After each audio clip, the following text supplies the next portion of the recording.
राज तो हमरा भूल जो आप हमारे मम्मी पापा दोसर के संगे हम शादी तय कर लेलको। रानी तू आय अचानक से हमरा केहन बात कहे छी। हम तोरा बिना कोना जिया सकबे। वादा केने छली, क्रिया खेने छली। बस भूल जो आप दिल से निकाल ले।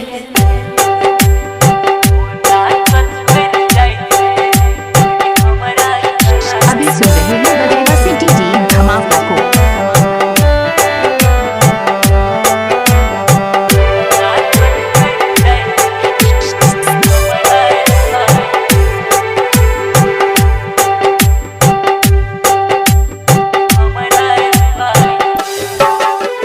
दिल में सजौन छलियो तोरा आपन बनाई के। दिल में सजौन छलियो तोरा आपन बनाई के।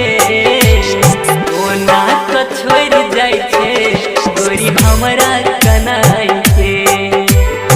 ओना तो छोड़ जाय छे गोरी हमरा रुआई के। विश्वास के न छलियो तोरा अपन समझ के। विश्वास के न छलियो तोरा अपन समझ के। मौका तू दऽ जाय छे रानी हमरा कनाई के। मौका तू दऽ जाय छे रानी हमरा रुआई के। इलाका क्योंकि ना हो धमाका के बाद का दीवाना भाई का ही होगा।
हमरा कनाई का धोखा तू दऽ जाय छे रानी हमरा रुआई का।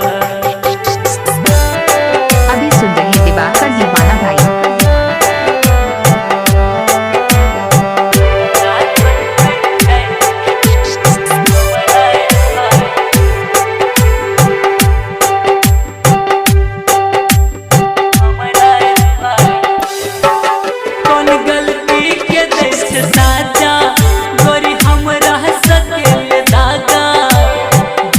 सफर में लाके गोरी हमरा के केले दासा। कौन गलती के दै छे साजा गोरी हमरा के दिल दागा। बीच सफर में लाके गोरी हमरा के केले दासा। सुनील के कुहका बैठे, सुनील के कुहका बैठे एकरा थमाई के। धोखा तू दऽ जाय छे गोरी हमरा कनाई के। धोखा तू दऽ जाय छे रानी हमरा रुआई के। दिल में सजौन छलियो